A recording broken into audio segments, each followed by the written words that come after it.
पांडवों तथा कौरवों का जन्म। एक बार राजा पांडु अपनी दोनों पत्नियों कुंती तथा माद्री के साथ आखेट के लिए वन में गए। वहां उन्हें एक मृग का मैथुनरत जोड़ा दृष्टिगत हुआ। पांडु ने तत्काल अपने बाण से उस मृग को घायल कर दिया। मरते हुए मृग ने पांडु को शाप दिया, राजन, तुम्हारे समान क्रूर पुरुष इस संसार में कोई भी नहीं होगा। तूने मुझे मैथुन के समय बाण मारा है, अतः जब कभी भी तू मैथुनरत होगा तेरी मृत्यु हो जाएगी। इस शाप से पांडु अत्यंत दुखी हुए और अपनी रानियों से बोले, हे देवियों, अब मैं अपनी समस्त वासनाओं का त्याग करके इस वन में ही रहूंगा, तुम लोग हस्तिनापुर लौट जाओ। उनके वचनों को सुनकर दोनों रानियों ने दुखी होकर कहा, नाथ, हम आपके बिना एक क्षण भी जीवित नहीं रह सकती। आप हमें भी वन में अपने साथ रखने की कृपा कीजिए। पांडु ने उनके अनुरोध को स्वीकार करके उन्हें वन में अपने साथ रहने की अनुमति दे दी। इसी दौरान राजा पांडु ने अमावस्या के दिन बड़े बड़े आर्षि मुनियों को ब्रह्मा जी के दर्शनों के लिए जाते हुए देखा। उन्होंने उन आर्षि मुनियों से स्वयं को साथ ले जाने का आग्रह किया। उनके इस आग्रह पर आर्षि मुनियों ने कहा, राजन, कोई भी निःसंतान पुरुष ब्रह्मलोक जाने का अधिकारी नहीं हो सकता, अतः हम आपको अपने साथ ले जाने में असमर्थ हैं। ऋषि मुनियों की बात सुनकर पांडु अपनी पत्नी से बोले, हे कुंती, मेरा जन्म लेना ही वृथा हो रहा है, क्योंकि संतानहीन व्यक्ति पितृऋण, आर्षि ऋण, देवऋण तथा मनुष्य ऋण से मुक्ति नहीं पा सकता। क्या तुम पुत्र प्राप्ति के लिए मेरी सहायता कर सकती हो?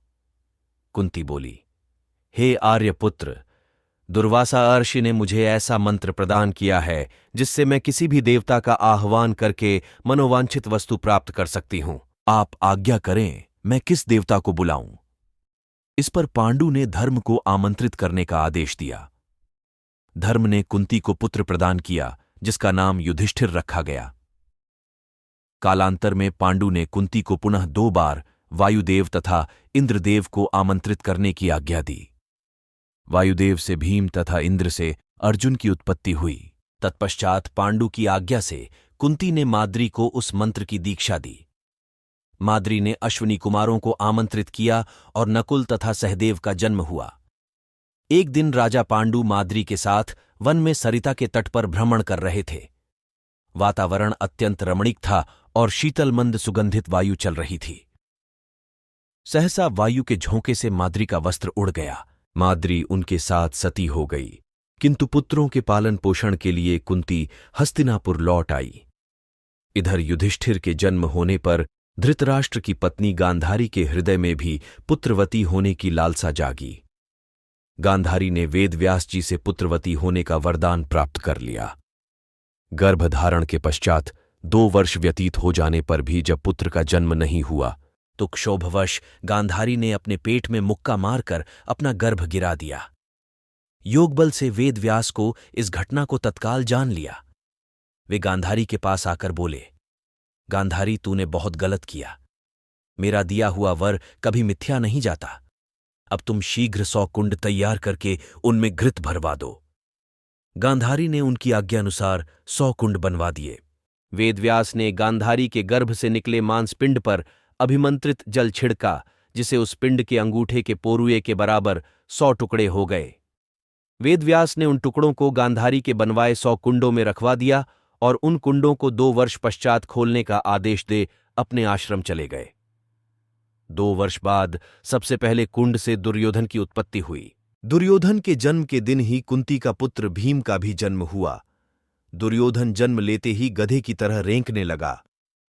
ज्योतिषियों से इसका लक्षण पूछे जाने पर उन लोगों ने धृतराष्ट्र को बताया, राजन, आपका यह पुत्र कुल का नाश करने वाला होगा, इसे त्याग देना ही उचित है। किंतु पुत्र मोह के कारण धृतराष्ट्र उसका त्याग नहीं कर सके। फिर उन कुंडों से धृतराष्ट्र के शेष 99 पुत्र एवं दुश्शला नामक एक कन्या का जन्म हुआ। गांधारी गर्भ के समय धृतराष्ट्र की सेवा में असमर्थ हो गई थी, अतएव उनकी सेवा के लिए एक दासी रखी गई। धृतराष्ट्र के सहवास से उस दासी का भी युयुत्स नामक एक पुत्र हुआ। युवा होने पर सभी राजकुमारों का विवाह यथा योग्य कन्याओं से कर दिया गया। दुष्शला का विवाह जयद्रथ के साथ हुआ। ऐसे ही और कहानियां सुनने के लिए हमारे चैनल को फॉलो और सब्सक्राइब करें। आप लोग लाइक नहीं करते, देखने के बाद एक लाइक जरूर करें।